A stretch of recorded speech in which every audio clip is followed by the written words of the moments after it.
what are possible approaches in fixing this issue with the CAN bus? Because in my opinion, you have already lost if an attacker gains access to the CAN bus.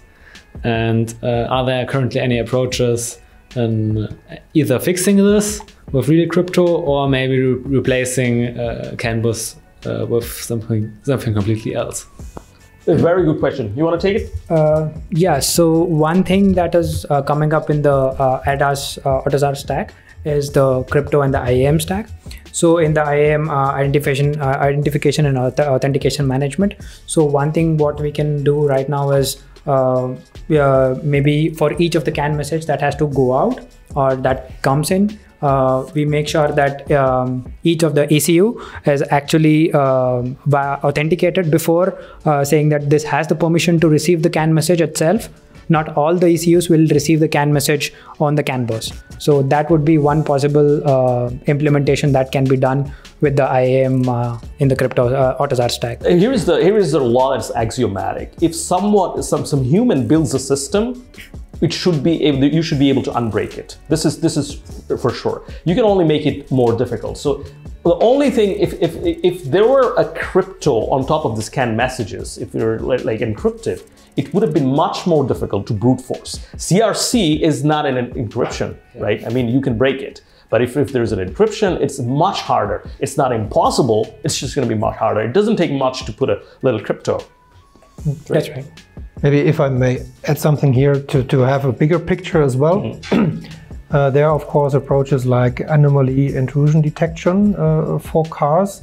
So there's, interestingly, in Israel, there's a very vibrant and vital startup scene. So they're like popping up like mushrooms, security, automotive companies. And one of them was acquired by your company? Yeah, thanks for mentioning that. Yeah, true. So this is, of course, attractive for many car manufacturers that there's such a focus on that. And in terms of additional or let's say exchanging the bus systems as such, there's also one approach, having automotive Ethernet in the future with more bandwidth, with more possibilities also to introduce security features.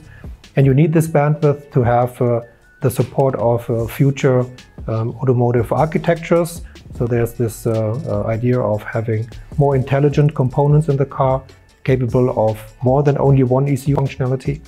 So also this is, of course, kind of a trigger, a driver to have also introduced more security in the cars, because then you have more storage and more computing power that we need also for this crypto. I'd only have a remark on that. So what currently other manufacturers and OEMs are doing is that they do not encrypt their messages, because in many cases you decide that you do not really care who knows what in a car, but you rather go for signing. And they do that by using HMAC and asymmetric encryption. Efficiency of which is questionable, but the problem is actually that if you do hashing, well, not hashing, but macking, for example, the messages explode in size. And the problem with CAN is that standard CAN can only transmit 8 bytes. And every byte and every bit within a byte is used differently in many of these systems. So that is also a reason for automotive CAN, because even if you decide that you do not want to encrypt, which again adds size, but only want to hash or MAC, it will explode your message length.